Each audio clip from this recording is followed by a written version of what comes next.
महानन्दमनन्तलीलं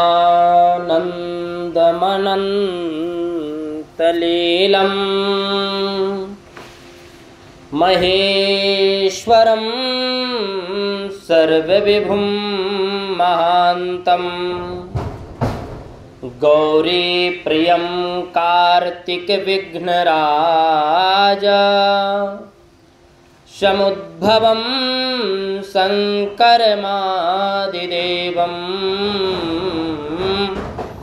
समुद्भवं शङ्करमादिदेवं। जो परम मंगलमय परमानंदमय जिनकी लीलाएं अनंत हैं और जो ईश्वर के भी ईश्वर हैं, सर्वव्यापक हैं, महान गौरी की प्रियतम तथा स्वामी कार्तिकेय और विघ्नराज गणेश को उत्पन्न करने वाले हैं, उन आदिदेव भगवान को मैं नमस्कार करता हूँ। वंदे महानन्दमनन्तलीलं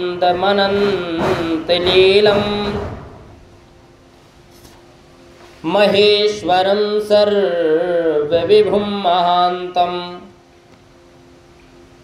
गौरीप्रियं कार्तिक विघ्नराजा। जो गौरी के प्रिय हैं, कार्तिक श्री गणेश जी का, विघ्नराज को जो उत्पन्न करने वाले हैं। समुद्भवं शंकरमादिदेवं, उन आदिदेव भगवान को, शंकर को मैं नमस्कार करता हूं।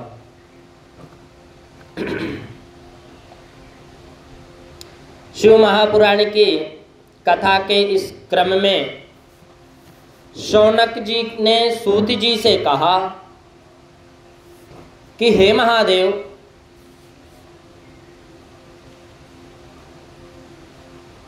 शौनक जी कहते हैं सूत जी से कि हे महाभाग, आप तो व्यास जी के शिष्य तथा ज्ञान और दया के निधि हैं।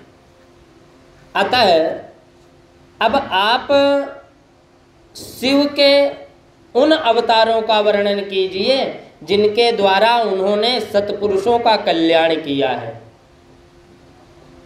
हे मुने, पूर्व काल में इसी बात को सनत कुमारों ने विश्व स्वरूप तथा सत्पुरुषों की रक्षा करने में समर्थ नंदीश्वर से पूछा था। तब शिव जी का स्मरण करते हुए नंदीश्वर ने कहा कि हे सनत कुमार, सर्वव्यापक तथा सर्वेश्वर भगवान शंकर के विविध कल्पों में यद्यपि असंख्य अवतार हैं, लेकिन फिर भी मैं अपनी बुद्धि के अनुसार यहाँ पर उनमें से कुछ अवतारों का वर्णन कर रहा हूं।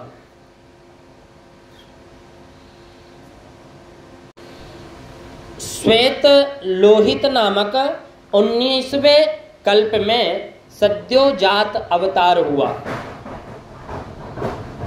उन्हीं सद्योजात नामक परमेश्वर शिव ने प्रसन्न होकर ब्रह्मा जी को ज्ञान प्रदान किया एवं सृष्टि उत्पन्न करने का सामर्थ्य भी प्रदान किया। इसी प्रकार 20वें 21वें कल्प तथा अन्य कल्पों में महेश्वर की ईशान तत्पुरुष, अघोर, वामदेव तथा सद्योजात नामक 5 मूर्तियां ब्रह्म संज्ञा से विस्तृत हैं।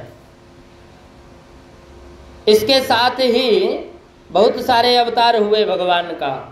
अपना कल्याण चाहने वाले पुरुषों को शिव जी के इन रूपों की प्रयत्न पूर्वक नित्य वंदना करना चाहिए, क्योंकि ये रूप सभी प्रकार के कल्याण के एकमात्र कारण है। शिव जी की अष्टमूर्तियों का वर्णन है। नंदीश्वर कहते हैं कि हे मुने, अब आप महेश्वर के समस्त प्राणियों को सुख प्रदान करने वाले तथा लोक के संपूर्ण कार्यों को संपादित करने वाले अन्य श्रेष्ठतम अवतारों को सुने। यह सारा संसार विश्व की 8 मूर्तियों का स्वरूप ही है। जैसे सूत में मणियां पिरोई रहती है ना, और यह विश्व उन 8 मूर्तियों में व्याप्त होकर भी स्थित है। वे प्रसिद्ध 8 मूर्तियां ये हैं: सर्व, भव, रुद्र, उग्र, भीम, पशुपति, ईशान और महादेव। शिव जी की इन सर्व आदि 8 जो मूर्तियां हैं, और इन 8 मूर्तियों द्वारा पृथ्वी, जल, अग्नि, वायु, आकाश, क्षेत्रज्ञ, सूर्य और चंद्रमा अधिष्ठित हैं। शास्त्र का ऐसा निश्चय है कि कल्याणकर्ता महेश्वर विश्वांभरात्मक स्वरूप ही चराचर विश्व को धारण किए हुए हैं। जैसे इस लोक में पुत्र, पौत्र आदि प्रसन्न देखकर पिता हर्षित होते हैं, उसी तरह विश्व को भली भांति हर्षित देखकर शंकर भगवान भी आनंद प्राप्त करते हैं।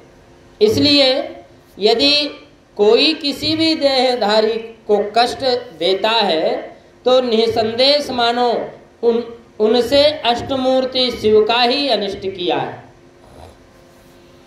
सनत कुमार जी इस प्रकार भगवान शिव अपनी अष्टमूर्तियों द्वारा समस्त विश्व को अधिष्ठित करके विराजमान है। अतः तुम पूर्ण भक्ति भाव से परम कारण रुद्र का भजन करो, भगवान शिव का भजन करो। भगवान शिव अर्धनारीश्वर अवतार है। सनत कुमार जी को कहते हैं कि अब ये नंदीश्वर बताते हैं कि सनत कुमार जी, अब आप शिव जी के अनुपम अर्धनारीश्वर रूप का वर्णन सुनो। सृष्टि के आदि में जब सृष्टिकर्ता ब्रह्मा जी द्वारा रची हुई सारी प्रजाएं विस्तार को नहीं प्राप्त हुई, तब ब्रह्मा जी उस दुख से दुखी हो चिंताकुल हो गए, क्योंकि हो ही नहीं रहा था ऐसा कार्य। उसी समय यह आकाशवाणी हुई कि हे ब्रह्मा जी, अब मैथुनी सृष्टि की रचना करो। इस आकाशवाणी को सुनकर ब्रह्मा जी ने मैथुनी सृष्टि उत्पन्न करने में स्वयं को समर्थ ना पाकर यूं विचार किया कि शंभु की कृपा के बिना यह प्रजा उत्पन्न नहीं हो सकती। तब वे तप करने को तैयार हुए, संकल्पित हुए, और ब्रह्मा जी उस तीव्र तप से थोड़े ही समय में शिव जी को प्रसन्न करके और पूर्ण सच्चिदानंद की कामदा मूर्ति में प्रविष्ट होकर अर्धनारी के रूप में ब्रह्मा जी के निकट प्रकट हो गए। ईश्वर ने कहा, भगवान भोलेनाथ ने कहा कि महाभाग वत्स, मुझे तुम्हारा सारा मनोरथ पूर्णतः ज्ञात है, क्योंकि वो तो त्रिलोकी के स्वामी हैं। मैं तुम्हारे, भगवान कहते हैं कि मैं तुम्हारे तप से प्रसन्न हूं और तुम्हें तुम्हारा अभीष्ट प्रदान करूंगा। यह कहकर शिव जी ने अपने शरीर के अर्धभाग से शिवा देवी को अलग कर दिया, पृथक कर दिया। तब शिव जी से पृथक अलग होकर प्रकट हुई परमा शक्ति की ब्रह्मा जी विनम्र भाव से प्रार्थना करते हुए कहने लगे कि हे शिवे, हे शिव प्रिय, हे माता, सृष्टि करने के लिए शक्ति प्रदान करें। वरदेश्वरी, मैं आपसे एक और वर की याचना करता हूँ। ब्रह्मा जी कहते हैं कि मैं एक और वर की याचना करता हूँ। आप चराचर जगत की वृद्धि के लिए अपने एक सर्वसमर्थ रूप से मेरे पुत्र दक्ष की पुत्री हो जाओ। भगवती शिवा ने तथास्तु ऐसा ही होगा यह कहकर वह शक्ति ब्रह्मा जी को प्रदान कर दी। इस प्रकार शिवा देवी ब्रह्मा को अनुपम शक्ति प्रदान करके शंभु के शरीर में प्रविष्ट हो गई।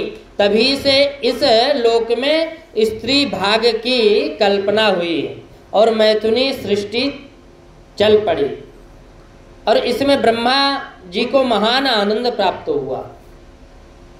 यो धत्ते निज मायैव भुवनां कारम्बिकारोज्झितो यस्याहु करुणा कटाक्ष विभवौ स्वर्गापवर्गाविधौ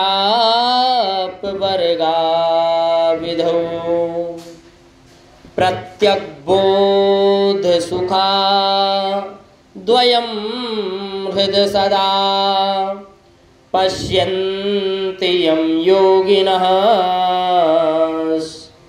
तस्मै शैलसुताञ्चितार्धवपुषे सस्वन्